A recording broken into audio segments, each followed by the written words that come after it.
All right, Ableton Advanced community, get ready to blow your minds with this one. This one is a super cool instrument. I opened it up and threw it over. I've played with it once before, but now that I'm presenting it, I went and read about it, and Pulsar trained synthesizer. I don't know why that didn't just really like throw me off when I first used it, because this thing is interesting to see.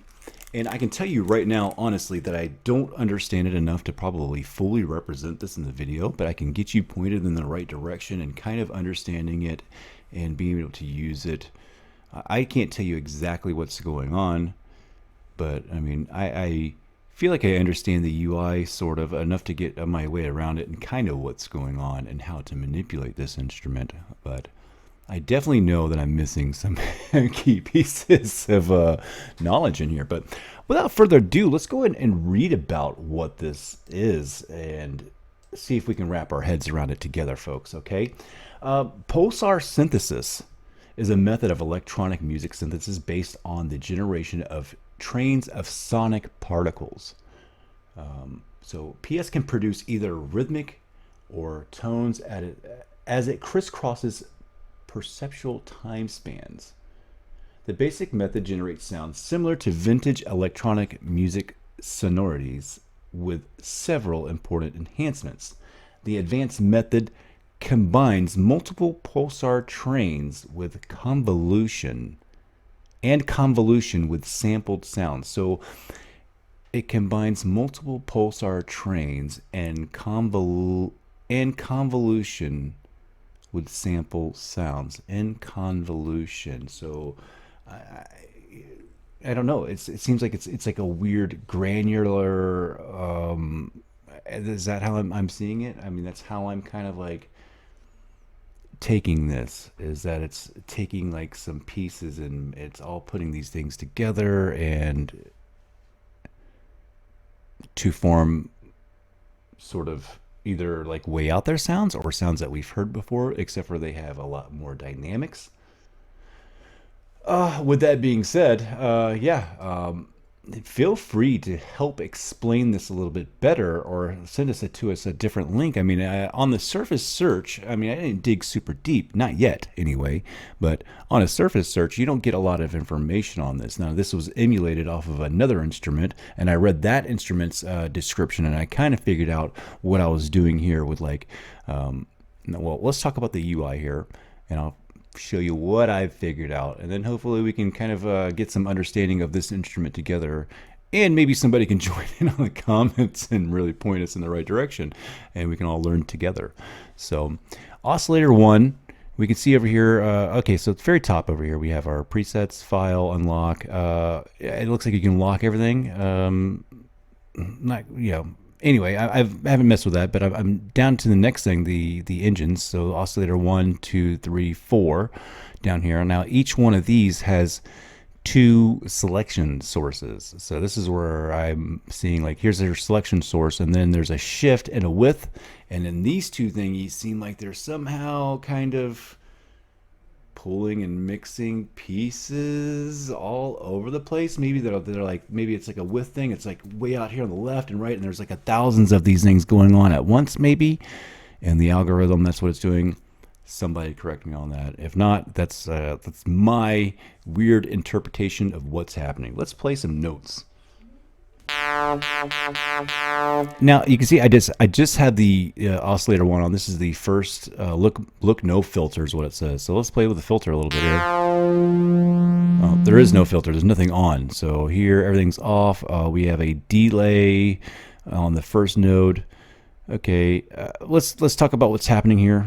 I keep getting ahead of myself. We have our oscillators here, which go right into. You can see the little arrow here. It goes into our filter. That arrow goes into our volume envelope, which goes into our effects. And then we have these little 4 bays down here. And you can see bay 1 has some delay on it. It's not turned on. We have no effects in bin 2, none in 3. So from here we have our bin. And this goes down into this. And then some verb. And then we're on our way out. And that's the end of the signal chain. So that's pretty damn cool.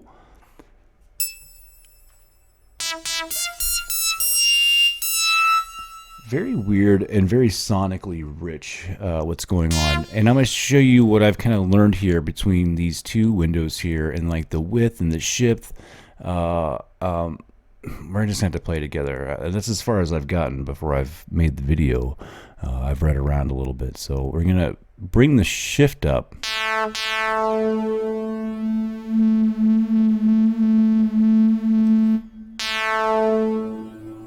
Okay, so maybe it's the width that goes in between the two sounds.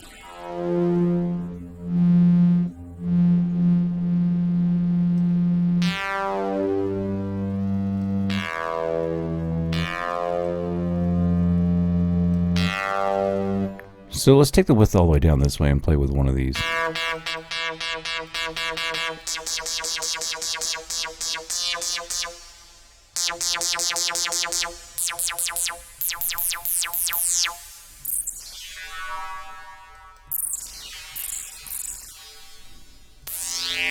See, maybe I'm wrong, but this is, I know that this has something to do with getting those dynamics to sound super cool.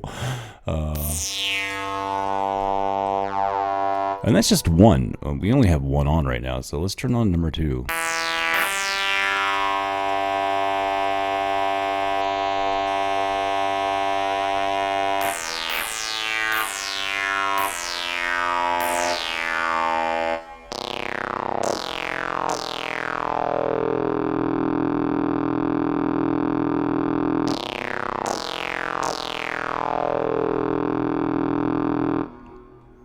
Yeah, I mean, very rich, very rich. It has a panic button down at the bottom. You know, anything with a panic button has got to be cool. Let's say I've seen them before. It's not my first panic button, but you know, it doesn't usually come standard on a VST. That's for sure. That's your first sign. Okay. So yeah, down here as well too. So you can see, like, you know, with different. So now that I just hit the preset over to the right, I'm on feel the width, and now you can see over here, and I'm not really quite sure how do we switch it here? Effects, okay, modulate, oh, there we go. Okay, so there you go. I just learned something. So we can switch this over. So this is a tab going into effects and then modulation, because here's your matrix, and so we have 3 LFOs to topple off on the whole thing here at the end, and then a matrix. So we can pick sources from here's your source list right there. It's a pretty standard simple list to choose from, and then we can send these to our targets, which is another pretty standard simple basic selection there. So yeah, there's a whole lot of going on here, and the UI is not too shabby for something that seems old, you know, older anyway. These guys always blow my mind, and yeah, way cool on this.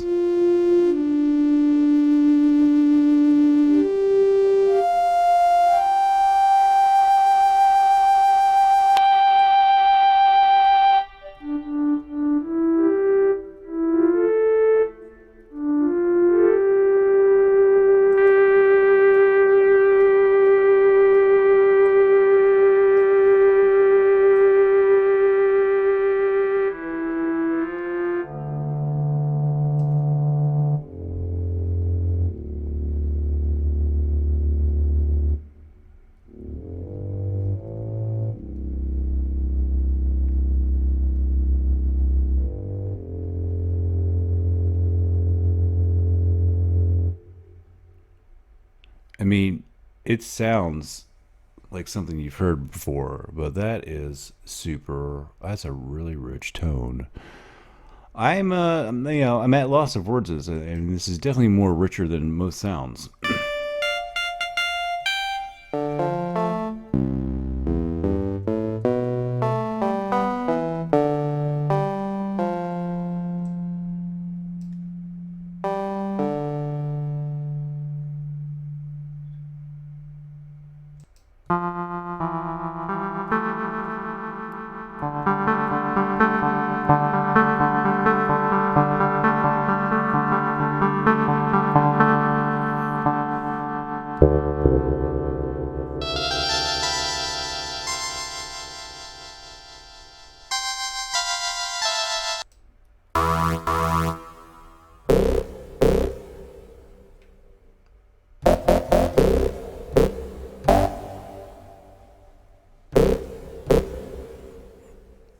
I mean, just really rich. That's rich.